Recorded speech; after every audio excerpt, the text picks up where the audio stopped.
Es inevitable, viendo cómo están las cosas actualmente, pensar que en la situación política y económica que está inmersa Europa se esté forjando un polvorín que en cualquier momento pueda estallar. Con estos ingredientes, irremediablemente, de vez en cuando, damos una pequeña pincelada al pasado y recordamos esas otras grandes guerras que en su momento se vieron venir, sobre todo por la diferencia entre clases sociales y porque aquellas naciones que debían mantener la paz empujaron a la sociedad de aquel entonces hacia una brecha de desigualdad entre ricos y pobres abismal. Este mismo panorama que acabo de describir, este mismo que vivimos a día de hoy y no otro, fue uno de los detonantes de que hace 104 años estallara la conocida Gran Guerra o la Primera Guerra Mundial. Hoy volvemos a esos campos de batalla injustos para retomar otro de los capítulos más sangrientos de esa confrontación. Hoy volvemos a hablar sobre un pelotón que fue apodado el Batallón Perdido.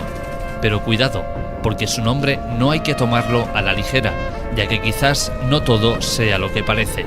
En este momento viajamos 100 años atrás a Francia y nos adentramos en el bosque de Argonne para ver de cerca qué ocurrió en uno de los capítulos más sangrientos de toda la historia.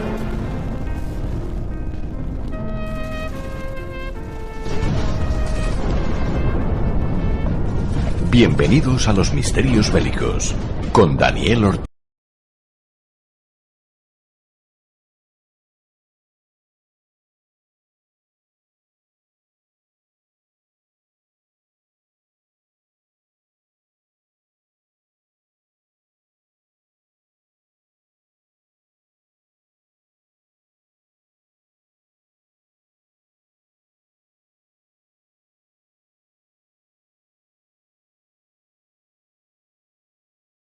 De 1914 y 1918, casi 80 millones de personas sufrieron el azote de la guerra.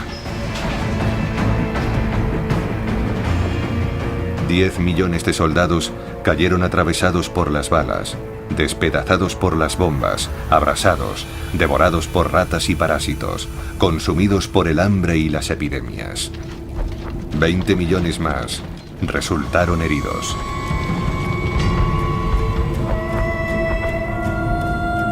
¿Qué locura se apoderó de austríacos, serbios, rusos, alemanes, de los franceses y sus colonias, de los británicos y su imperio,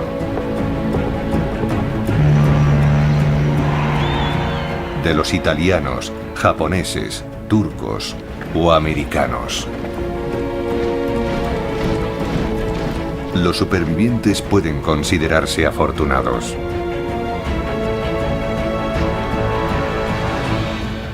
Pero han perdido la juventud.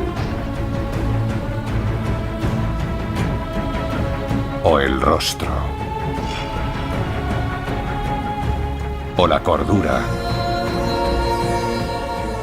Pero ¿cómo se desató esta violencia?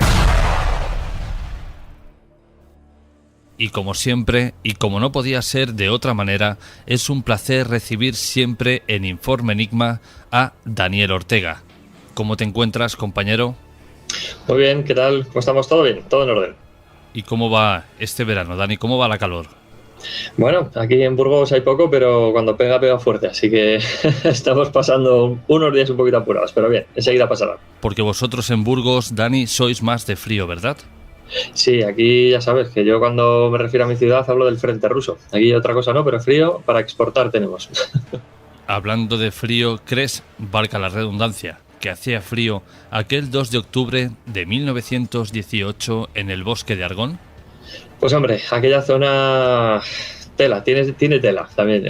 Yo cuando he visitado aquel lugar fue un verano, no fue un invierno como aquel de 1918, donde yo creo que las pasaron bastante canutas los que participaron en una batalla que vamos a desgranar, que todavía está envuelta en bastante misterio, pero no estaríamos muy desencaminados si apostáramos porque aquellas jornadas fueron bastante fresquitas.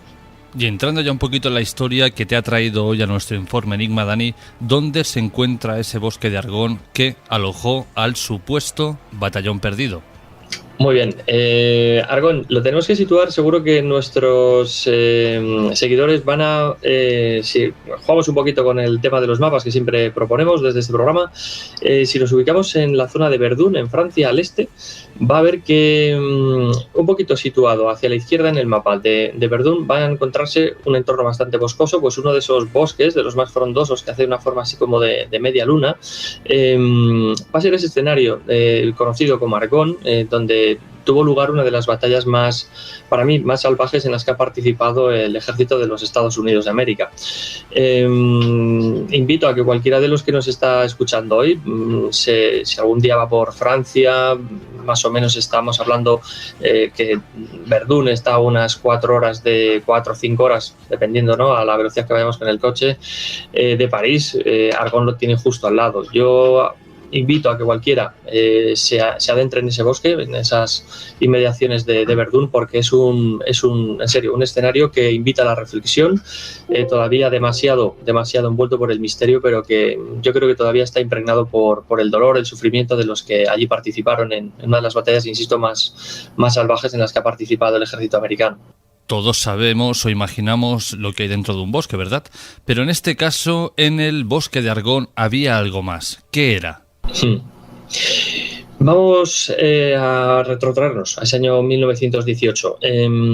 Desde los comienzos de la guerra, Alemania hizo una serie de avances, ¿no?, bastante rápidos a través de Bélgica, al norte de esta posición en concreto. Estamos hablando de Verdun, que no se nos olvide que allí también hubo lugar una batalla, la más salvaje, sin lugar a duda, de la Primera Guerra Mundial. Esta posición los alemanes la toman ya desde los comienzos de la Primera Guerra Mundial. Desde entonces se han dedicado a ir fortificando esas posiciones. Cualquiera que visite aquello hoy va a encontrar todavía vestigios de lo que fueron casamatas, búnkers, trincheras. Los alemanes sabían que aquella posición era vital para su línea de comunicaciones, de abastecimientos, ya que por allí pasaba incluso una línea férrea, varias carreteras, por las que ellos se nutrían, ¿no?, de esas materias primas que demanda toda guerra, que son los soldados y que son las municiones y los víveres. En concreto, en esa parte de Argonne que ocupan ellos, se van a dedicar durante años a fortificarlo de una forma bastante intensa, ¿no? Tenemos desde los típicos mares, ¿no?, de alambres de espino, que ya no iban solamente a ras de suelo, sino que incluso a más de 1 metro de altura. Incluso en los ríos y cauces de riachuelos que atraviesan ese bosque también se dedicaron a camuflar el alambre de espino. Por lo tanto, cualquiera que intentase atravesarlo iba a quedar atrapado. Iba a ser, lógicamente, una presa fácil para las ametralladoras y los tiradores alemanes. Aparte de esas clásicas alambres de espino, que yo creo que son la característica no más visual que podemos encontrar en un campo de batalla de la Primera Guerra Mundial, infinidad de casamatas, de trincheras y de posiciones fortificadas donde los alemanes van a parapetarse durante prácticamente toda la guerra. Más adelante iremos desgranando cómo fue aquella batalla, pero vamos a hacernos ya la idea de que las trincheras en la Primera Guerra Mundial no era una línea y si pasaba el enemigo ya había conquistado todo. No, esto hay que un poquito aclararlo. Siempre va a haber una primera línea de trincheras que va a estar ocupada por unos soldados que están en primera línea para observar los movimientos del enemigo y no va a ser una línea, digamos, fuerte en defensa, sino que va a ser una mera línea de contacto donde va a elaborarse una primera labor defensiva, pero que va a servir para tomar ese primer contacto y que los soldados que están allí destinados puedan retroceder hacia una segunda, tercera línea, donde van a estar emplazadas esas posiciones mucho más fortificadas. Por lo tanto, Argonne no iba a ser una excepción. Tenemos esa primera línea defensiva, ¿no?, más endeble, pero que si los soldados enemigos se dedican a atravesar esa primera línea, lo consiguen y quieren adentrarse más en el bosque, van a tener que atravesar auténticos campos de muerte, ¿no?, donde los alemanes van a batir a placer con sus ametralladoras y piezas de artillería, morteros, cualquier intento de avance por esos terrenos, insisto, muy bien fortificados y hecho a conciencia para, lógicamente, evitar el avance de cualquier tipo de enemigo. Pero el 1 de octubre llega la orden para desalojar el bosque, algo que a simple vista, ¿no? Y para todos aquellos que nos estén escuchando, pues parece una tarea muy simple. Ya a finales, para que nos hagamos una idea, en esa etapa final de la Primera Guerra Mundial, se lanza una ofensiva, la ofensiva de los 100 días, que lleva ese nombre, ya que lógicamente con el paso de la historia duró prácticamente esos 100 días. Desde finales de agosto hasta el 11 de noviembre de 1918 va a durar esa campaña, que lo único que pretende es empujar a las fuerzas alemanas hacia sus propias fronteras, hacia su propio terreno. Va a tomar como vértice esa población de Verdún que hemos comentado, y haciendo un movimiento como si estuviésemos ahora visualizando un reloj desde las 9 en punto hacia las 12 y luego hacia la 1 y las 2, es decir, nos vamos metiendo hacia el terreno enemigo, hacia el terreno de Alemania. En principio los aliados franceses, norteamericanos, británicos van a empujar hacia los territorios alemanes a esas fuerzas que todavía están en territorio francés.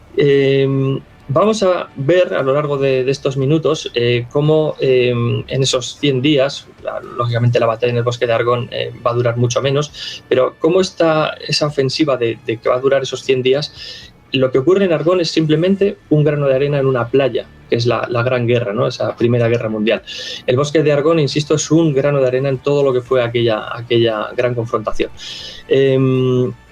Yo quiero que los oyentes, que los espectadores del programa visualicen por favor ahora mismo ese Verdún y ese giro que vamos a hacer empujando hacia la frontera de Alemania a todas esas tropas. Uno de esos puntos en el mapa, hemos dicho que es Verdún, cerquita con Argonne, va a empezar a ser empujado desde el oeste, desde comienzos de agosto, por las fuerzas aliadas. En ese agosto de 1918 el empuje es cada vez más fuerte, los soldados alemanes lógicamente están ya contra la espada y la pared, los suministros cada vez son más pobres en el frente, ya lo han sido durante los años anteriores, pero las fuerzas alemanas están al límite. Por lo tanto, la facilidad con la que van a ir avanzando los aliados cada vez es mayor. Y eso que los soldados alemanes ya no es que estén luchando por un fanatismo, por un Kaiser, ¿no? Están luchando por sobrevivir, por intentar llegar al final de la guerra que cada vez se presume más cercana y lógicamente nadie quiere morir en esas postrimerías del gran conflicto bélico. En Argonne, por lo tanto, vamos a ver que ese 1 de octubre se da la orden de empezar a despejar ese bosque como una parte más de ese engranaje que es la ofensiva de los 100 días. Una de esas divisiones que va a participar es la 77 División de Infantería de los Estados Unidos, con su jefe, entre comillas, a la cabeza, ¿no? Que es Robert Alexander. Este señor se le encarga, recibe la orden de despejar el bosque y lo va a hacer desde el sur hacia el norte. Es decir, vamos a ir empujando a los alemanes a través del bosque desde el sur hacia el norte, con ese mecanismo, con ese engranaje que es el resto de fuerzas que van a ir empujando hacia el este a los soldados alemanes. Por lo tanto, ese bosque de Argonne va a ser una parte más, un escenario más dentro de esa gran ofensiva que ya se ha comenzado meses atrás, en agosto en concreto, que es la ofensiva de los 100 días. Háblanos, Dani, ahora de la figura de este oficial, de este comandante Charles Whittlesey. Eso es, hemos citado al general, ¿no? A Robert Alexander, que ya ese 1 de octubre, cuando da la orden, ¿no? de avance, muchos otros generales norteamericanos han participado ya en la Primera Guerra Mundial, pero recordemos que la Primera Guerra Mundial para ellos es algo muy reciente, ya que prácticamente llevan un año en el teatro de operaciones europeo. No tienen nada que ver con el soldado, en este caso francés o británico, que ya están curtidos hasta la saciedad de lo que es el combate de trincheras en ese espantoso escenario que es el teatro de operaciones europeos en la Primera Guerra Mundial. Los americanos llegan de nuevos, llegan incluso con unas tácticas militares heredadas de la guerra de secesión americana, por lo tanto no están adaptados a una guerra moderna, llamémoslo así, aunque sea hace 100 años, pero era la guerra más moderna que estaba en curso en ese momento, y van a pagar con su sangre miles de soldados la audacia, entre comillas, vamos a llamarlo así, del general Robert Alexander en ese avance, ¿no? Hacia el norte por el bosque de Argonne. Yo quisiera hacer aquí un pequeño matiz y que nuestros seguidores del programa diferencien lo que es un soldado británico ya experimentado en una guerra, la Primera Guerra Mundial, un soldado francés y lo que va a ser un soldado, en este caso, norteamericano. No tienen nada que ver. Y eso que los soldados norteamericanos, algunos de esta 77 División de Infantería, ya han participado en batallas, ya tienen cierta experiencia, pero para nada tiene que ver con lo que fueron otros soldados como los franceses o cualquiera de los del Imperio Británico.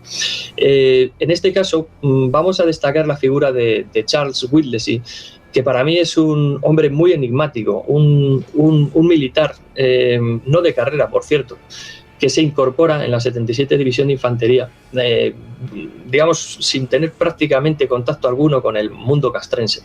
Él ha sido un hombre de leyes, un chaval que se ha ido formando en el ámbito jurídico. Desde joven ha estado metido en los institutos, digamos, en colegios, institutos, en universidades de cierto nombre.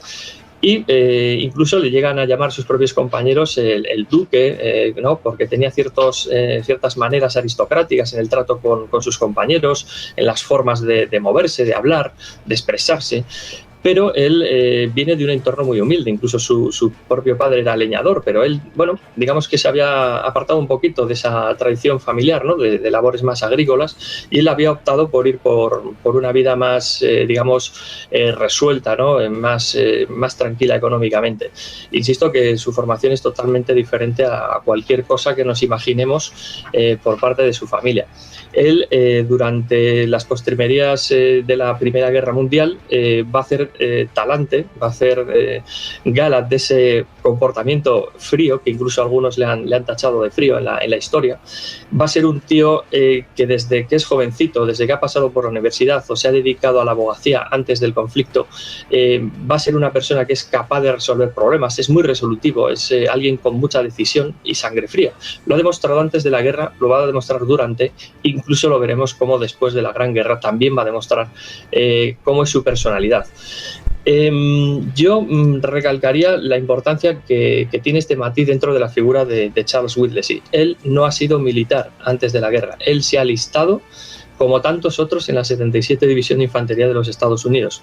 Una división integrada prácticamente al 100% por reclutas. Él era uno más. Lo que pasa que en aquella época, al ser alguien con un título universitario, con unos estudios, pasaban ciertas pruebas, no quiero entrar aquí en pormenores, pero prácticamente pasaban a ser oficiales. En su caso, va a terminar, una vez entra en el ejército, va progresando, ¿no? en la vida castrense, llega la Gran Guerra, estalla esa Gran Guerra en la que él siente ese deber patriótico de alistarse, de ir a combatir en los campos europeos, llega a ser el jefe del primer batallón del 308 Regimiento de Infantería de esa división. Por lo tanto, va a ser una persona con cierta capacidad de liderazgo que le han visto sus superiores y le nombran para ese cargo. Ha hecho méritos para llegar ahí, no es alguien que le hayan puesto ahí a dedo, por cierto. Por lo tanto, va a tener a su cargo unas 3 compañías aproximadamente, si nos retrotraemos a lo que era el ejército estadounidense de 1917-1918. En este momento de la historia que nos está relatando, la 77 División ya está dentro del bosque de Argonne. Sin embargo, las cosas no son tan fáciles como ellos creían y se quedan aislados. Uh-huh. Esa es una gran faena, lo acabas de definir perfectamente, se quedan totalmente aislados. Cuando reciben esa orden de avance el día 1, ellos van a progresar por una de las carreteras que existen todavía hoy, en paralelo al bosque de Argonne, y se les asigna tomar una serie de puntos clave, ¿no? alrededor de ese bosque, en el flanco izquierdo, para facilitar el avance de otras unidades que van a progresar hacia el norte junto a ellos. Entre otras, por poner algún ejemplo, a ellos se les asigna la toma de un molino, un cruce de carreteras en Bennerville, y luego, una vez que estén aseguradas esas posiciones, girar a la derecha e introducirse en el bosque de lleno para progresar hacia el norte. Ellos, claro, tienen esa orden, siguen avanzando. De hecho, el propio general Alexander dice: aquí no vamos a retroceder salvo para avanzar, o sea que prácticamente se les combinaba a un avance suicida por ese infierno que vamos a ver en lo que se convirtió Argonne. Hemos visto esas defensas que ya tenían planeadas los alemanes, por lo tanto ellos siguen avanzando a un coste de bajas bastante importante, por cierto.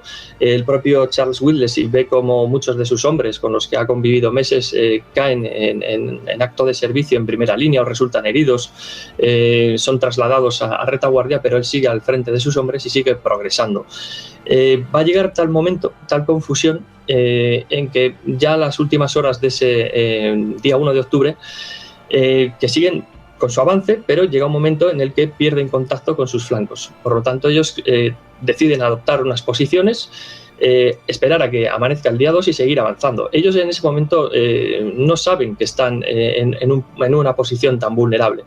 Veremos que al amanecer del día 2 ellos prosiguen con el avance, pero no se dan cuenta de que se han metido en la boca del lobo. Por la derecha, por la izquierda, se esperaba que avanzasen junto a ellos unidades francesas y norteamericanas, pero él se ha quedado solo en mitad de la nada, en mitad del bosque, totalmente rodeado por los alemanes, y se ha quedado ya no solo con sus 3 compañías, sino que se ha quedado con 9 compañías según algunas fuentes históricas. Hay algunas fuentes que dicen 8, otras 9, pero para el caso estamos hablando que se queda con un contingente aproximado del triple de hombres del que él está acostumbrado a manejar. Él se queda al cargo de unos 550 hombres, por lo tanto es una fuerza en aquella época superior a un batallón, y él, lógicamente, empieza a mirar alrededor y le dicen: no, es que tú eres el oficial al mando de esto porque eres el que más graduación tiene en estos momentos. Imagínese cualquiera de nuestros oyentes que le digan: te quedas al cargo de este jaleo. Pues la verdad que sí, un inmenso jaleo. Pero en este momento es cuando se empieza a forjar ese batallón perdido, ¿verdad, Dani? Eso es. De hecho, es súper interesante que a lo largo de la historia, y ya sobre todo cuando nos alejamos de esa etapa que han vivido muchos veteranos, se le sigue bautizando como batallón perdido. Como acabamos de ver, es mucho más que un batallón el contingente, y lo de perdido, pues bueno, hay algunos veteranos de aquella guerra que decían que de perdidos nada, que ellos sabían perfectamente dónde estaban, que estaban en mitad de la boca del lobo. Pero es un mito que sí que me gusta siempre matizar por eso, ¿no? Porque la fuerza era superior a un batallón. Lógicamente, si estuviésemos hablando de todos sus integrantes, estaríamos hablando de más gente, pero bueno, para hacernos una idea por esos matices que hacen los propios veteranos. Él, a partir de ese 2 de octubre, Charles Whittlesey, con todos sus hombres, se dedica a seguir el avance. Pensemos que los flancos le han dejado atrás, se han quedado atrás, ¿de acuerdo? Por lo tanto, le han dejado aislado, pero él sigue con sus órdenes y logra una proeza bastante curiosa, que es allí dentro existe un promontorio, una elevación que es la cota 198, y consigue tomar gran parte de esa cota. Pero claro, él tira de esos mensajeros, de esos soldados que son los que se encargan de contactar, regresar a retaguardia e informar y recabar información con el puesto de mando, e incluso tiran. En aquella época no había, lógicamente, esos teléfonos móviles que hoy estamos todos acostumbrados a llevar encima, pero el teléfono móvil de la época, para que nos hagamos una idea, eran las palomas mensajeras. Él, lo mismo que tantos otros soldados, cae en la cuenta de que se han quedado completamente rodeados. Han conseguido tomar gran parte de esa colina y lo único que, claro, se les ocurre en ese momento es decir: bueno, si nos hemos quedado rodeados, lo que tenemos que hacer es conservar lo conquistado, crear un perímetro defensivo, que él, para que nos hagamos una idea, conforma una especie de cuadrado, ¿no? Por donde va a tener cuatro flancos, el norte, el sur, el este y el oeste, y va a distribuir a sus hombres para proteger ese terreno conquistado de los sucesivos ataques alemanes que desde ese preciso momento, desde ese primer día prácticamente que ha entablado lucha con los alemanes, van a estar lanzando una y otra vez. Tiene que quedar claro que los flancos en los que él ha confiado y sus hombres han confiado, no es que se queden atrás por una ineptitud de los mandos o por falta de coraje de los soldados que conforman las unidades gemelas, ¿no?, en el avance de Charles Whittlesey y sus hombres. Los alemanes saben que como pierdan ese bosque que tanto les ha costado refortificar, pueden tener una brecha bastante importante en sus defensas, e incluso van a perder la red de suministros que hasta allí provee de hombres y de municiones y víveres ese punto vital. Por lo tanto, se van a quedar Charles Wildes y los demás como una piedra en el zapato, ¿vale? Como una espina ahí clavada en las defensas alemanas, y lógicamente sus compañeros no han conseguido avanzar por esa serie de contraataques tan potentes que han lanzado los alemanes.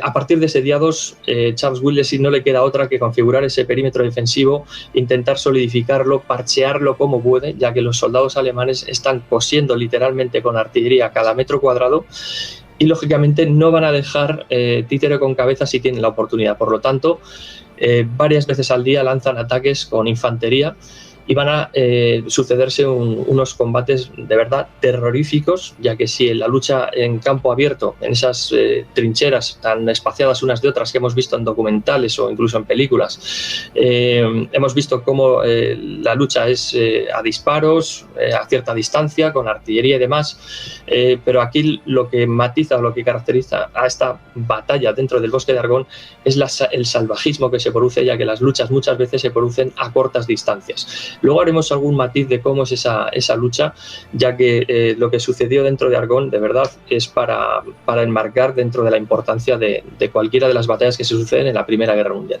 Y llegados a este punto, Dani, yo tengo dos preguntas. La primera es que nos digas un poco, nos expliques cómo es el bosque de Argonne, porque todos más o menos nos imaginamos cómo son estos lugares, más anchos o más largos, pero prácticamente un terreno llano cubierto por árboles. Y la segunda pregunta es que tú has dicho que había una especie de colina, la 198. ¿Por qué se le pone este nombre? Bien, el terreno, para que nos podamos situar un poquito, si, insisto, estamos ya con el mapa delante, ¿no?, cerquita de Verdún, vamos a ver que el terreno, aunque sea un bosque, no tiene por qué ser una superficie llana, no tiene por qué. Muchos bosques, cualquiera de nosotros hemos paseado aquí en España o en el extranjero por algún bosque, siempre hay ciertas elevaciones, irregularidades en el terreno, valles, ¿de acuerdo? En este caso, Argonne no deja de ser una excepción. Argonne, por cierto, si insisto, alguno quiere ir y verlo, va a experimentar cómo a lo largo de los kilómetros que tiene longitud ese bosque va a cubrir ciertas elevaciones, va a cubrir ciertos valles, pero es que es un bosque realmente inmenso.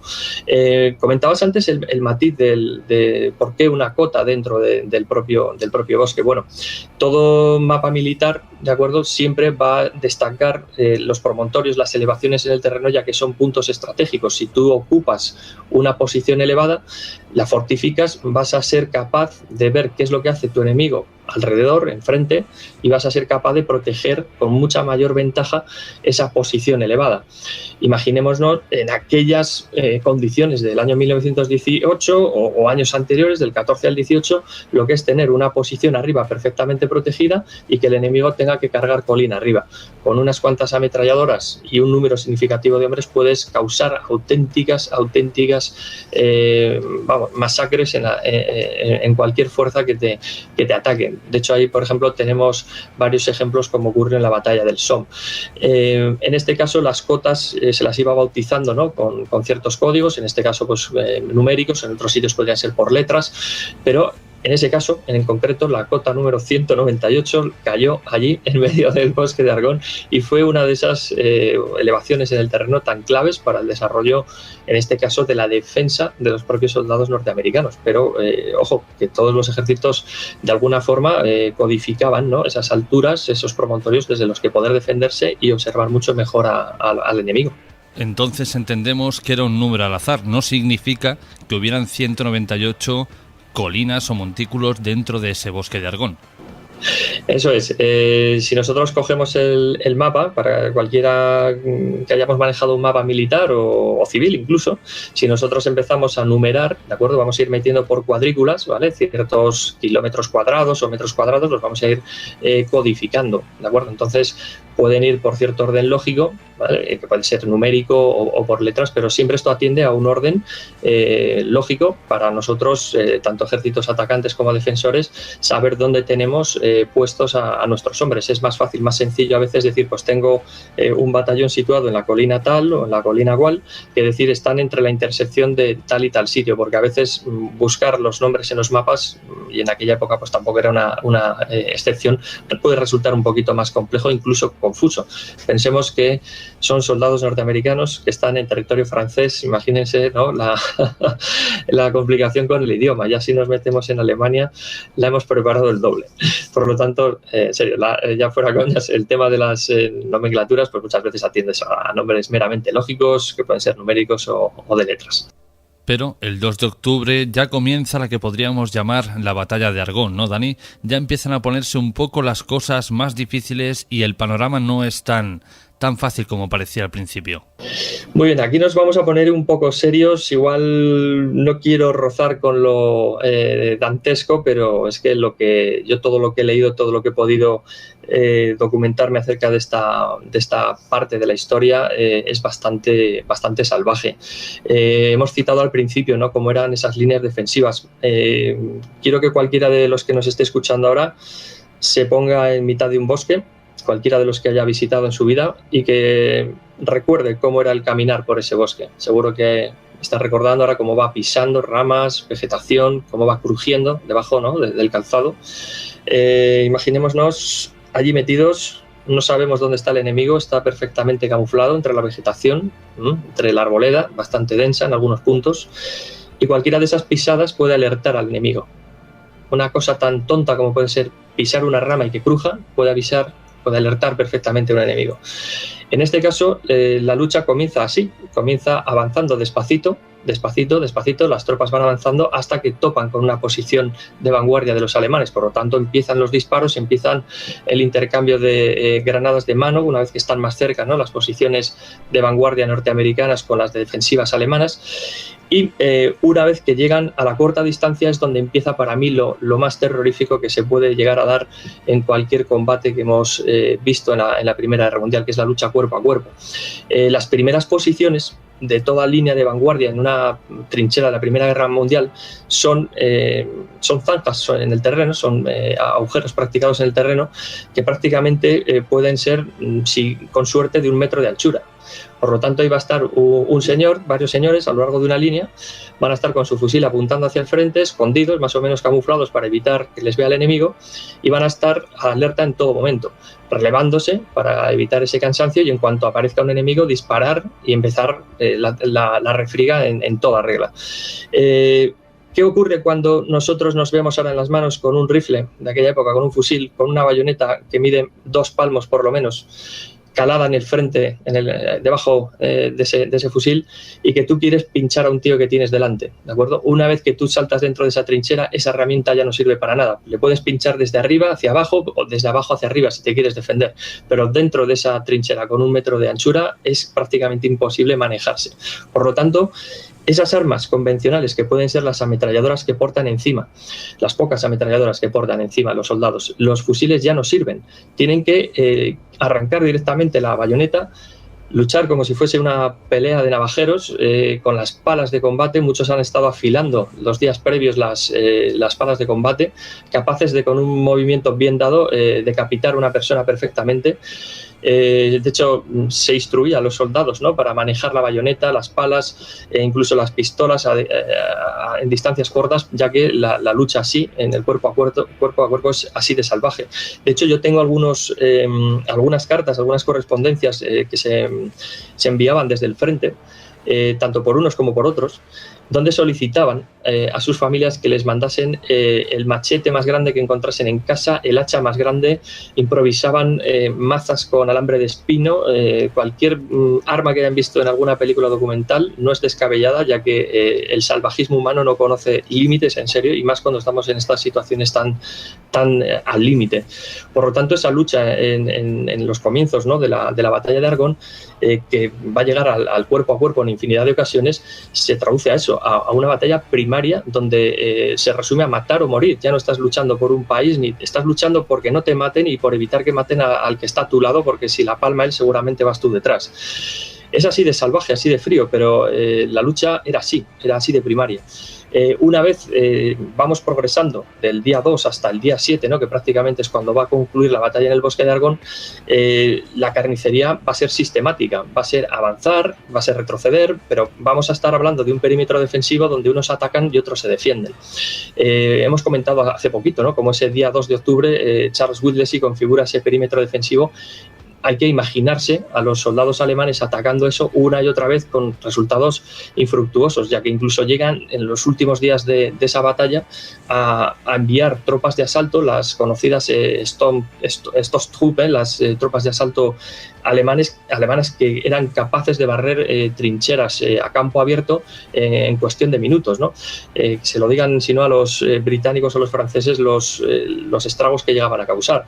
Pues en este caso no se sabe si por fortuna o por una buena improvisación de las defensas de Charles Wellesley o por la dificultad del terreno. El caso es que ni las propias Stoßtruppen alemanas dotadas de lanzallamas fueron capaces de echar de allí a los norteamericanos. Insisto que fue una salvaje lucha absolutamente brutal, donde incluso ir a por agua, si quieres ahora comentamos algún detalle de estos, deslizarte hasta un arroyo te podía costar la vida.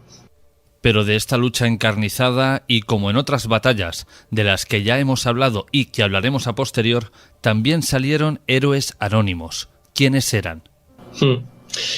Hay que citar aquí que esos héroes anónimos, ¿no? Acabamos de decir que en mitad de esa lucha, ¿no? Lógicamente no son 24 horas disparándose unos a otros, ¿no? Intentando ahí infiltrarse unos en las líneas de otros. Va a existir la figura de los mensajeros, es decir, esos soldados que tienen la labor de enlace, un empleo bastante peligroso en la época, ya que intentar deslizarte a través de las líneas enemigas puede derivar en que te disparen una ametralladora o un tirador enemigo y te quedas ahí para siempre en el campo de batalla. Esos héroes anónimos que, insisto, existían en ambos bandos, pero en este caso estamos centrándonos en el norteamericano, intentaron salir del cerco alemán para transmitir su situación al puesto de mando que estaba a varios kilómetros del bosque de Argonne. Varios de ellos, insisto, pagaron con su vida la intentona, pero Charles Wellesley sabía que el precio a pagar por intentar rescatar a muchos más hombres era ese, enviar hombres con cuentagotas e intentar llegar con el mensaje al puesto de mando, en este caso norteamericano. Otro conjunto de héroes, en este caso alados, serían las palomas mensajeras. Las pocas palomas mensajeras que acompañan a toda compañía en un avance en la Primera Guerra Mundial están prácticamente racionadas. Hay muchas, por supuesto, pero lógicamente en el avance lo que prima es tomar el terreno, consolidarlo y luego ya irán llegando refuerzos y demás, ¿no? Pero en este caso las palomas mensajeras acompañaban a los soldados metidas en mochilas como con cestas de mimbre, en cajas portátiles, y en este caso Charles Wellesley está quemando los últimos cartuchos, lanzando al aire sus palomas mensajeras para intentar contactar, pero es imposible, no lo consiguen. La dificultad es terrible, las bombas alemanas están cayendo por todas partes, los asaltos de infantería son constantes, y ya en uno de esos últimos intentos, uno de sus hombres en concreto, no él, pero le da el mensaje de decir, hay mucho mito en cuanto a este mensaje, ¿no? El que incluye una paloma que se llamaba cher ami, amiga, traducido del francés. Digamos que en un tubito que se les acopla a las palomas en una de sus patas, se podría insertar un canutillo de papel y ahí iría ese mensaje. Pues bueno, a través de ese mensaje comunican la situación. Unos dicen que si Charles Wellesley estaba diciendo que por favor dejasen de bombardear su posición, ya que pensaban que ellos mismos, los americanos, estaban bombardeando a sus propias tropas. Hay mucho mito al respecto. Podría ser perfectamente, ya que desde el exterior no sabían dónde estaban concretamente esa avanzadilla americana. También se dice que en otros mensajes, como diciendo Wellesley que ellos van a seguir ahí, que van a resistir hasta el final. He leído todo tipo de conjeturas. Lo más lógico sería que desvelase dónde está su posición para que les llegasen los refuerzos, el rescate lo antes posible. Esa paloma, en concreto, emprende el vuelo, la arrojan. Hay ciertos también misterios alrededor de si cae una bomba alemana cerca, una granada de artillería, conmociona a la propia paloma cuando la están liberando, varios soldados mueren. Otros dicen que si la han soltado, la paloma emprende el vuelo libremente, pero lógicamente los soldados alemanes van a estar al acecho, lo mismo que si fuese al revés. En cuanto una paloma emprende el vuelo desde el interior de un bosque o desde una posición avanzada y el enemigo está cerca, lo que va a hacer es disparar al ave. Lo mismo que va a hacer con el mensajero humano, lo va a hacer con la paloma. El caso es que la paloma consigue llegar a unos 40 kilómetros del bosque, aterriza de cualquier forma la pobre allí en el puesto de mando norteamericano y la persona que la recibe. Pensemos que estos animales están adiestrados para transportar mensajes, son animales que han sido durante varios meses adiestrados para esto. La paloma llega con una pata prácticamente colgando de un tendón, ciega de un ojo, e incluso con el pecho atravesado por una esquirla metálica o un proyectil que bien podría haber sido una bala. Total, que la propia paloma cumplió con su deber y dicen que gracias a ella el propio Whitles y sus hombres pudieron salvarse, ya que a partir de ese mensaje pudieron conocer mucho mejor la ubicación de este batallón perdido. Yo también añadiría la figura de otro corredor, de otro héroe anónimo, que en este caso es un descendiente de padres polacos. Él vivía en Estados Unidos, que se llamaba Abraham Krotosinski.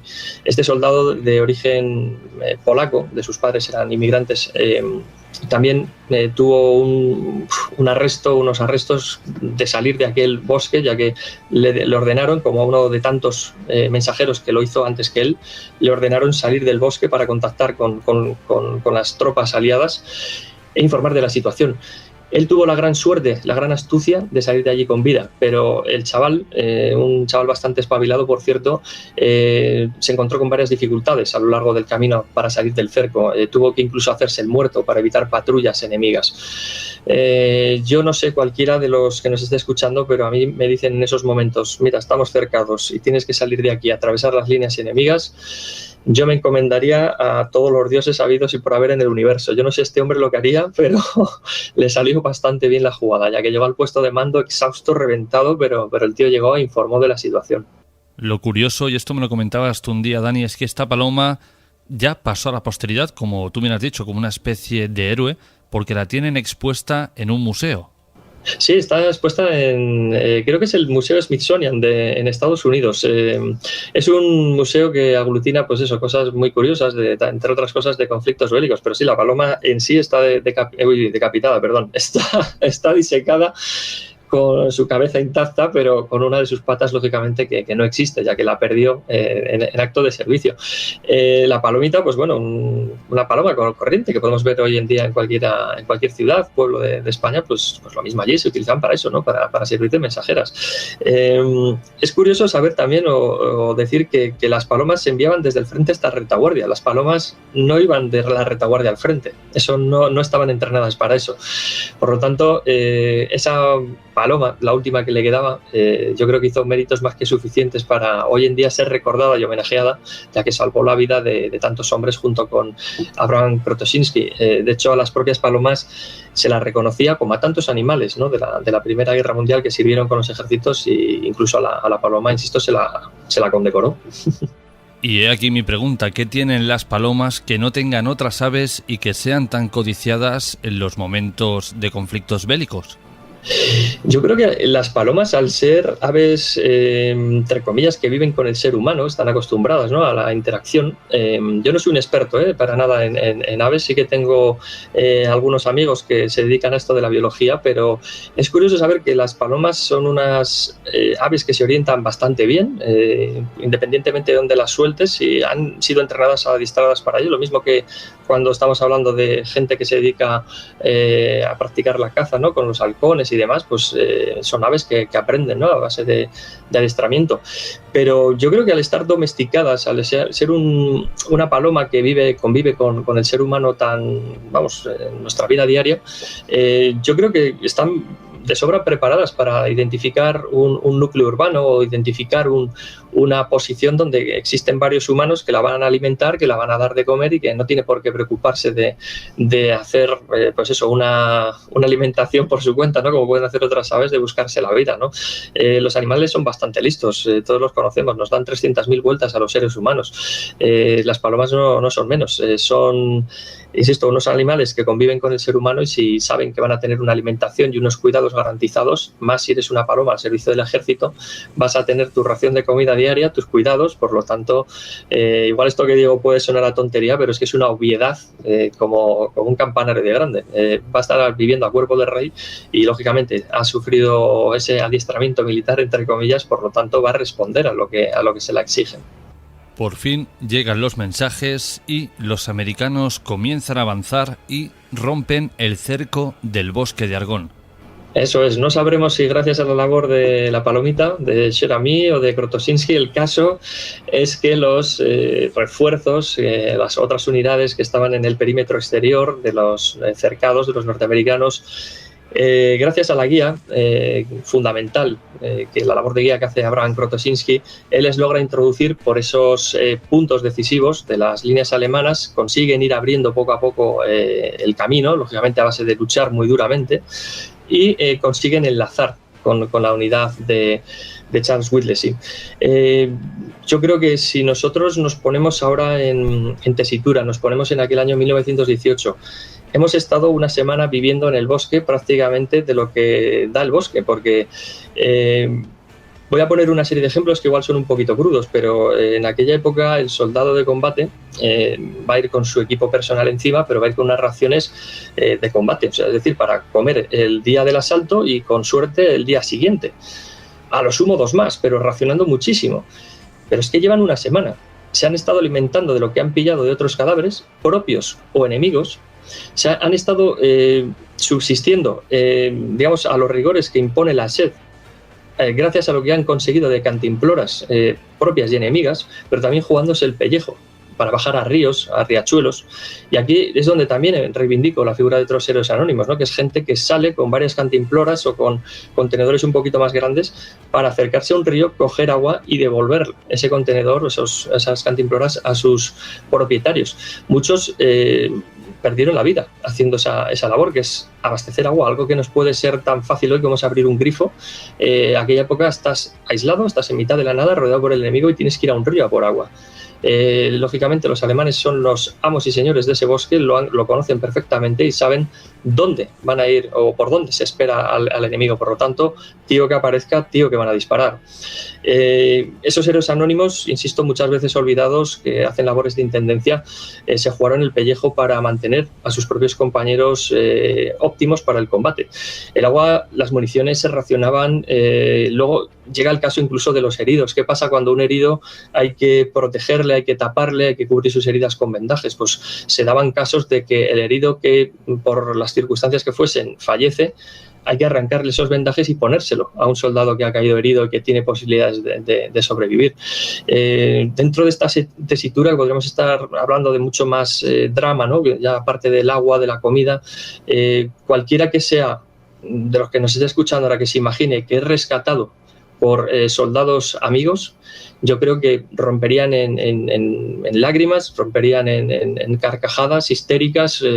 No quiero ni imaginármelo porque tuvo que ser desgarrador. Ahí están los testimonios de miles de soldados que han atravesado por situaciones similares en conflictos bélicos, y las emociones son extremadamente intensas, ¿no? que oscilan desde la risa más histérica, más jovial, hasta el llanto, vamos, como si eres un niño recién perdido que encuentra que recientemente encuentra a sus padres, ¿no? Tuvo que ser de verdad algo estremecedor.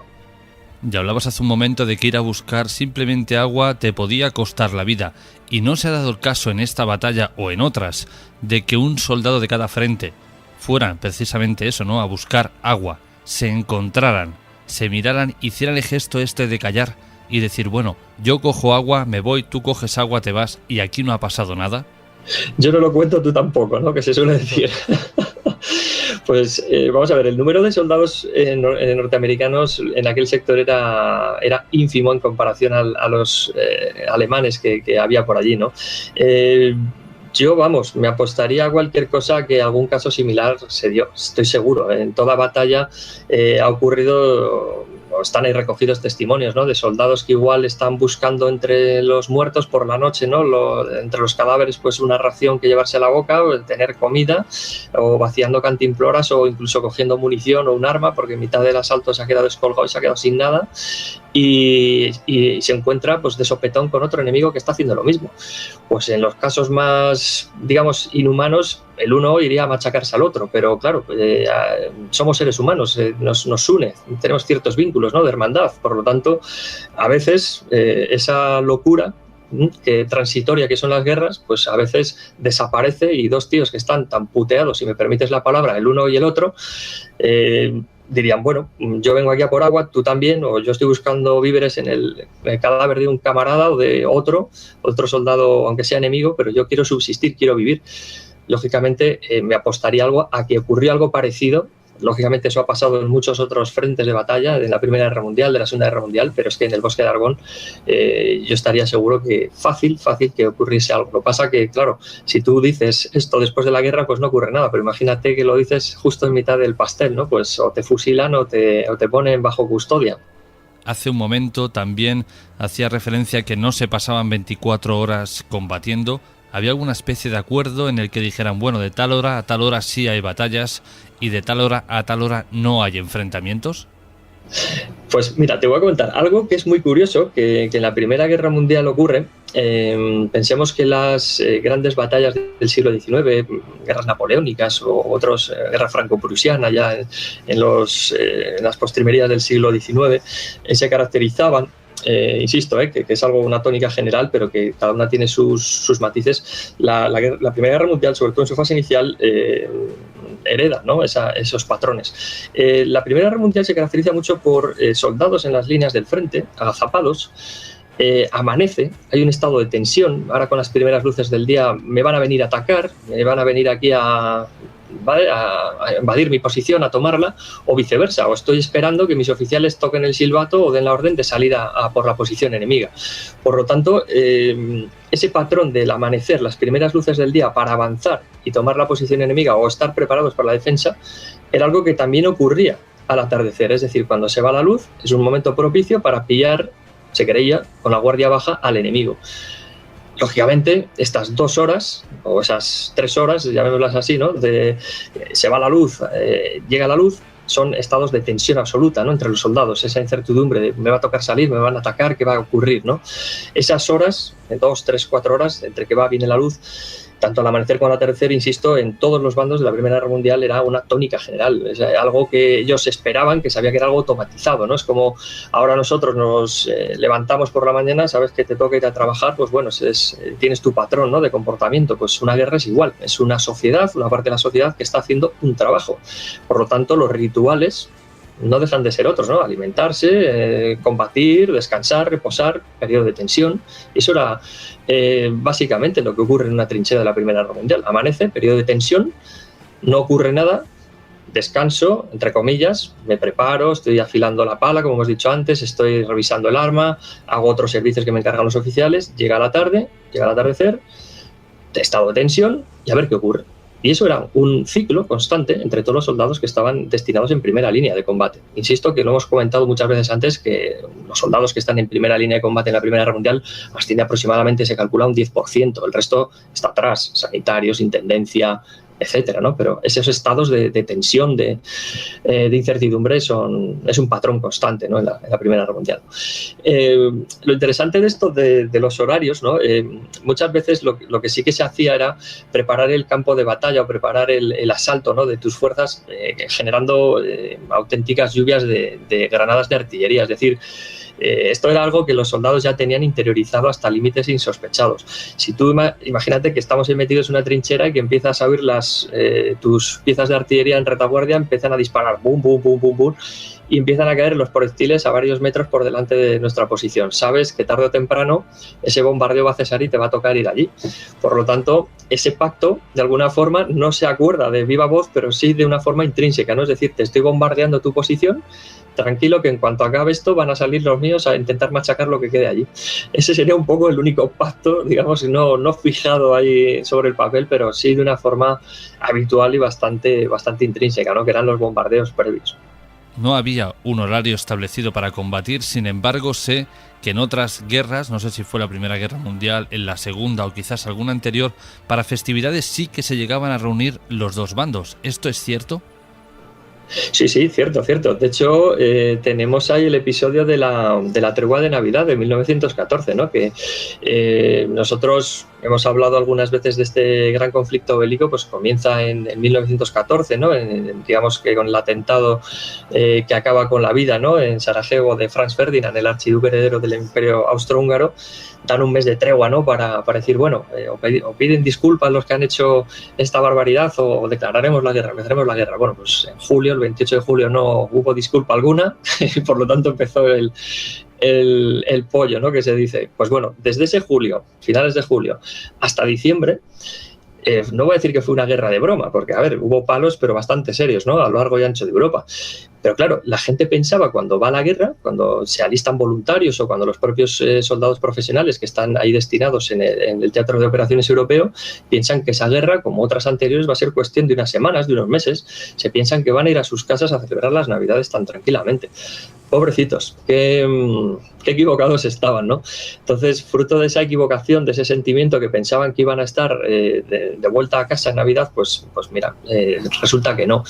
Ese sentimiento que tienen de, joder, estamos en Navidad, estamos lejos, a kilómetros de nuestras casas, a cientos de kilómetros, y delante de nosotros tenemos a otros soldados que las están pasando tan canutas como nosotros, pues fruto de esas fechas, fruto de esas festividades navideñas, pues emergió cierto sentimiento colectivo humano de confraternización. Incluso en varios sectores, por ejemplo en la zona de Ypres, se paró la guerra, salieron a tierra de nadie y confraternizaron, compartieron comida, bebida, celebraron misas por los caídos, hubo enterramientos colectivos de los cuerpos de los soldados sin vida que había frente a unas posiciones a otras, y ese periodo de la Navidad de 1914 incluso se extendió en algunos puntos hasta los primeros días de 1915. Imagínese cualquiera que nos esté escuchando la cara que se les queda a muchos oficiales, sobre todo alto mando, que está ahí atrás a varios kilómetros a la retaguardia tan cómodamente en un castillito francés, ¿verdad? Pues bueno, no lo aprobaron, de hecho hubo represalias, hubo ajusticiamientos de soldados, pero lo realmente curioso es que esos episodios de confraternización son muy propios de la primera fase de la Primera Guerra Mundial, de esa Navidad de 1914, que luego, quién sabe si a nivel esporádico en algún punto en concreto en la línea del frente se dieron más adelante. En otras Navidades sí que se sabe que hubo ciertos parones, pero pactados y muy breves, pero fuera de esas festividades a saber qué pudo haber por ahí. Súper extenso el periodo de la Primera Guerra Mundial y es súper amplio el frente, a saber lo que hubo. Volvemos al bosque de Argonne y termina la confrontación. ¿Pero qué pasa con este comandante al mando? Pues nuestro amigo Whittlesey, nuestro comandante norteamericano, va a recibir una noticia que yo creo que para él es un poquito devastadora y que le va a condicionar el resto de sus días. Poco después de que concluya la batalla en el bosque de Argonne, estamos hablando ya de ese día 8 o 9 de octubre, justo ha terminado la guerra, ha sido rescatado, la guerra, entre comillas, la batalla, no la guerra, que terminaría el 11 de noviembre. Estamos hablando de ese mes previo a que termine la guerra. Y él piensa que va a estar ahí destinado junto con sus hombres en el frente hasta que termine la Primera Guerra Mundial. Se presumía que iba a ser muy cercano ese final, pero nadie se atrevía a decir cuándo iba a ser. Pero estaba en el ambiente, la gente lo olía, sabía que el final estaba cerca. Él recibe, creo que si no me falla la memoria, el 29 de octubre de ese 1918, los últimos días de octubre, la noticia de que debe regresar a Estados Unidos.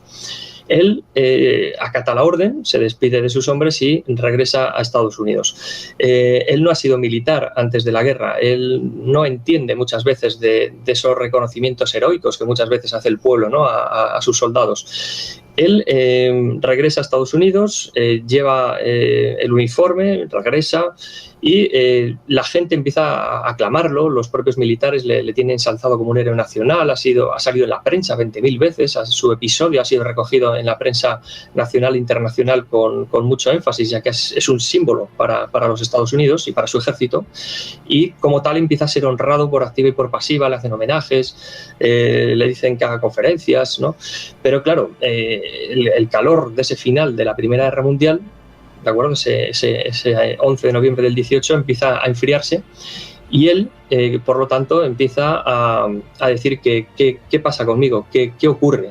Yo no me considero un héroe nacional, yo he sido un militar, he ido allí a la guerra por vocación propia, me he alistado en una división prácticamente integrada por reclutas. De hecho, hay un dato súper curioso que se la llama la división metropolitana, porque era la división de Nueva York, eran todos procedentes, o la gran mayoría de los soldados eran de Nueva York y alrededores. De hecho, sus soldados hablaban, se calcula que hasta 42 idiomas diferentes y dialectos. Eso es la leche, ¿no? Hoy en día, somos un montón de culturas, tenemos acceso a muchos idiomas, pero imagínese cualquiera estar en una división donde tus soldados hablan hasta 42 dialectos e idiomas diferentes. Tuvo que ser aquello súper curioso. Él regresa de ese frente, no se adapta a esa vida civil al 100%. De hecho, él ayuda a soldados que vuelven del campo de batalla europeo. Él sigue siendo una persona muy solidaria, sigue vinculado incluso a los militares, pero para ese aspecto humanitario, para esa labor humanitaria. Incluso llega a colaborar con la propia Cruz Roja para dar asistencia a esos necesitados, ¿no? Que llegan a veces pues, mutilados, destrozados mentalmente, ¿no? De lo que es el conflicto bélico. Él jamás, de hecho luego lo vamos a detallar, se va a acoplar 100% a la vida civil. Él regresa a su despacho de abogados, sigue con un socio trabajando, intenta llevar a bien esa rutina, pero vamos a ver que pocos años después desaparece misteriosamente del mapa y vamos a intentar, junto contigo, Jorge, si te parece bien, no voy a decir especular, pero sí lanzar una hipótesis o varias de por qué esta persona llega a ese final, ¿no? Pero vamos a ver que nada más retirarse del campo de batalla, llega a Estados Unidos y no va a lograr adaptarse a la vida civil. Pero lo lógico, Daniel, sería que bueno, que una vez termina la guerra, tú llegas a tu casa feliz, llegas a tu vida cotidiana, dejas atrás el dolor, la sangre, pero a veces parece que es todo lo contrario, que una vez terminan estos soldados esta confrontación, es como si tuvieran ese mono, ¿verdad? Tuvieran esa necesidad de estar siempre combatiendo, de sacar esa violencia que, nos guste o no, el ser humano lleva impregnada los genes desde que nacemos. Claro, ahí hay testimonios de soldados de esta guerra mundial y de sucesivas, incluso de militares con los que he hablado, contemporáneos, que han estado sometidos a tanto estrés, han estado sometidos a los rigores que impone esa salvajada, que es una guerra, que de alguna forma te llegas a deshumanizar, ¿de acuerdo? Entonces, cuando llegas a una sociedad que tú no reconoces prácticamente, porque claro, no es a lo que has estado habituado durante meses o años, sino que vienes de estar rodeado por el estruendo, por los gritos, por el dolor, por el sufrimiento, y llegas a una ciudad que lo que más estruendo puede montar es el claxon de un vehículo, o las obras, ¿no? Por ejemplo, que a veces nos traen locos si está un vecino haciendo obras, ¿no? Pues bueno, imaginémonos eso, pero multiplicado por miles en un campo de batalla. Trae tú a una persona que ha estado con eso y que ha visto morir a decenas de compañeros o decenas de subordinados. Muchos no lo asumen. Parece eso, lo que comentas. Cualquiera que estemos aquí hablando, vamos, escuchando el programa, diríamos, joder, yo me sueltan de la guerra, me meto en la cama un mes a descansar, ¿no? Lo que haga falta, me pongo morado a comer, a beber, todo, vamos, me doy rienda suelta a todos los placeres habidos y por haber, ¿no? Pero muchas veces no es tan sencillo. A veces la gente se refugia en el alcohol, otros en la soledad, otros en la violencia, necesitan sentir la adrenalina, por lo tanto se meten a bandas de criminales. O sea, hay casos documentados, ¿no? De gente que necesita seguir con ese, como bien decías, ¿no? Con el mono de la violencia, ¿no? Estamos hablando de otra época, que estamos hablando de los años, vamos, de la Primera Guerra Mundial, años 20, etcétera, ¿no? Hay gente que se alista otra vez en el ejército, se reengancha, gente que va a servir a las policías, necesitan tener el contacto con las armas. De alguna forma, hay gente que se adapte y gente que no. Pero en nuestro caso, estamos hablando de Charles Whittlesey, ha pasado de una vida rodeada por la violencia a una vida rodeada de paz absoluta, tranquilidad absoluta. De hecho, hay miles de casos, insisto, que no se adaptan, tienen que ir a hospitales militares. Estamos hablando de ese shell shock, en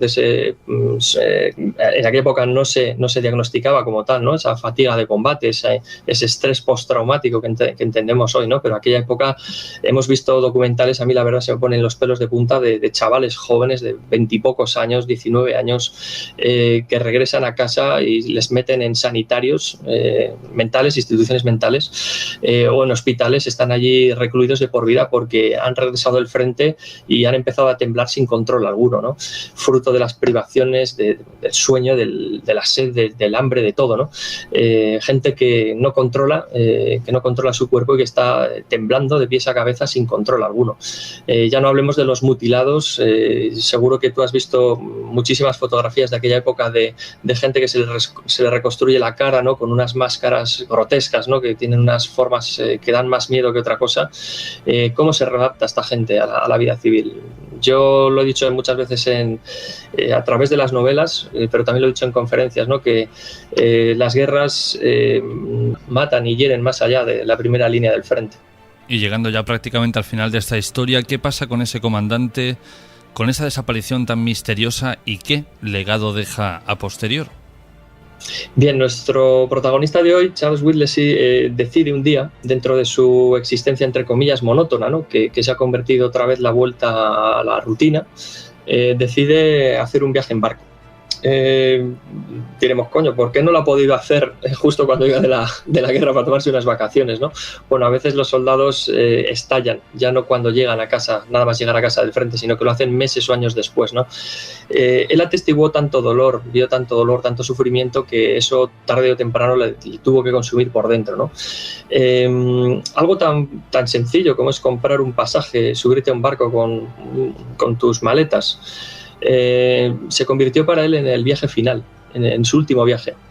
Él reunió pues, las pertenencias básicas para hacer un viaje, pero él también se llevó consigo unas cartas donde él, digamos que puso en orden todos sus asuntos pendientes, con la familia, con su socio en el despacho de abogados y con otras personas con las que estaban relacionadas. En esas cartas, más o menos, que dejó unas instrucciones de qué es lo que tenían que hacer con lo que él dejaba tras de sí, ¿no? Pues esos asuntos pendientes, cómo resolverlos.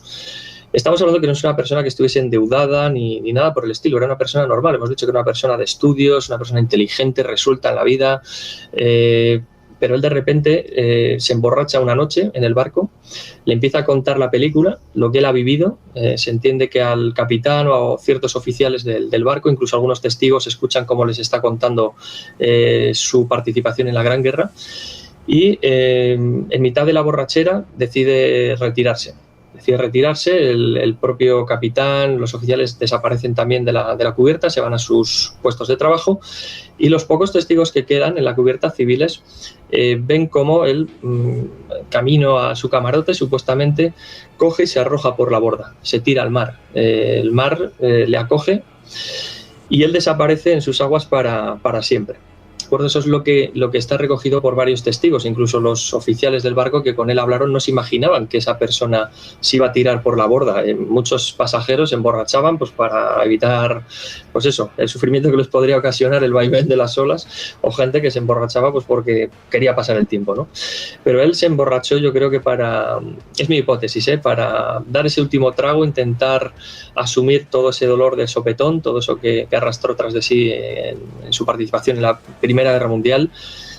Yo creo que quiso perder la conciencia en ese momento y arrojarse por la borda y perder la vida, suicidarse para evitar tener que lidiar con eso día a día. Yo creo que una persona que llega a ese límite, seguro que tú has tratado en muchos programas a lo largo de tu vida relacionada con los temas paranormales y del misterio, por qué la gente reacciona de este modo, ¿no? A veces lo que llevamos a las espaldas nadie lo conoce. Muchas veces sonreímos a la persona que tenemos delante en una conversación, pero estamos machacados por el dolor por dentro, ¿no? Pues supuestamente Charles Whittlesey no pudo más y se tiró por la borda.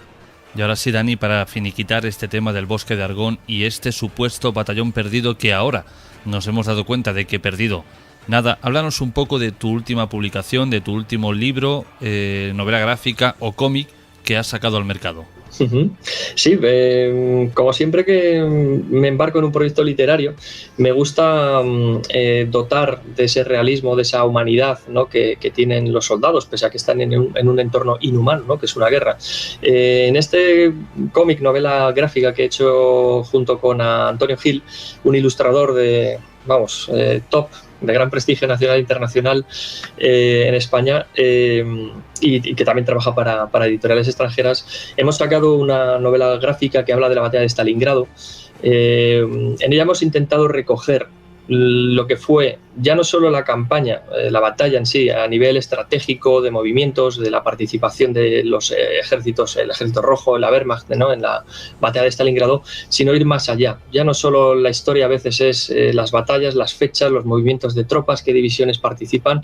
Yo creo que tanto tú como los radioyentes que me van conociendo saben que apuesto más por la parte humana, por la parte personalista de los que participan en las guerras, que ya prácticamente que las fechas, tal, porque para eso están los manuales, ¿no? En este trabajo que hemos hecho, que nos ha llevado más o menos un año de trabajo, hemos narrado la batalla de Stalingrado de principio a fin. Y hemos tratado con todo el rigor posible, tanto a nivel técnico de fechas, movimientos de tropas, etcétera. Hemos tratado el tema de médico, el tema de la salud de los combatientes en la batalla de Stalingrado en la Segunda Guerra Mundial. Yo creo que cualquiera que abra las páginas de esa novela gráfica, que se llama Stalingrado, la historia gráfica, editado por La Esfera de los Libros, va a ver esta tónica general por la que tanto yo como el propio Antonio apostamos, ¿no?, que es dar humanidad a esos personajes que participan en estas carnicerías, ¿no? Hemos hablado de la figura de Charles Wellesley, pero por ejemplo en este apartado de la Segunda Guerra Mundial, la batalla de Stalingrado, vemos como soldados rusos y alemanes, muchas veces vemos a los alemanes los malos que atacan, los otros los buenos que se defienden. Luego veremos que en la Segunda Guerra Mundial nadie se salva, todos cometen barbaridades, pero una vez que ya estás dentro de la salvajada, cómo los seres humanos pueden llegar a dar lo mejor y lo peor de sí mismo, lo intentamos recoger ahí con toda la crudeza posible. Para ello nos hemos documentado de arriba abajo durante mucho tiempo, incluso hemos contado con el apoyo de gente experta en el propio Stalingrado al frente de museos, archivos, que nos han echado una mano bastante importante. Yo creo, por las reacciones que nos está haciendo llegar el público, ya el cómic lleva un mes más o menos en el mercado, la gente lo devora prácticamente en un día, pues incapaz de dejarlo a medias, porque es tan duro lo que se cuenta, que como hoy, como las burradas que hemos contado hoy que se llegan a cometer. Y sobre todo no son capaces de dejarlo, de soltar el cómic, porque tiene un mensaje, y es lo que estamos diciendo hoy también, ¿no?, que da igual la guerra donde se participe, da igual donde nos encontremos, en qué siglo, que el ser humano en una contienda más o menos salvaje tiene algo que decir, y es que las muertes, los sufrimientos que han padecido otros, que sirvan de lección para los que estamos hoy, ¿no?, para evitar que eso se repita, ¿no? Y eso es el mensaje que intentamos dejar a través de esas páginas. ¿Y dónde los oyentes pueden adquirir sus ejemplares, Dani? Sí, el cómic puede estar perfectamente localizable en cualquier plataforma de venta digital, pero también en librerías de toda España, o si quieren entrar en contacto tanto conmigo a través de mi página web, danielortegaescritor.com, o del propio Antonio Gil, que él se hace llamar General McAllister en Facebook.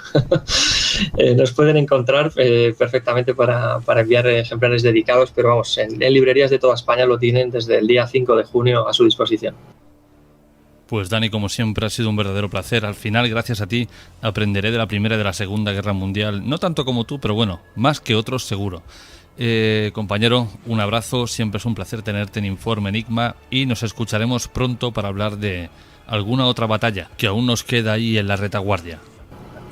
Seguro que sí, nos vamos a escuchar pronto, esta vez codo con codo sobre el terreno. Espero que tal vez antes, ¿no?, a través de las ondas, pero sobre el terreno. Sé que vas a disfrutar de un sitio al que te voy a transportar, ya no solo en el terreno, sino en el tiempo. Vas a ver cómo lo vas a disfrutar.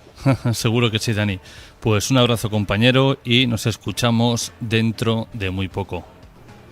Perfecto, pues de verdad, muchísimas gracias por traerme al programa una vez más para hablar de historia y de todas estas experiencias.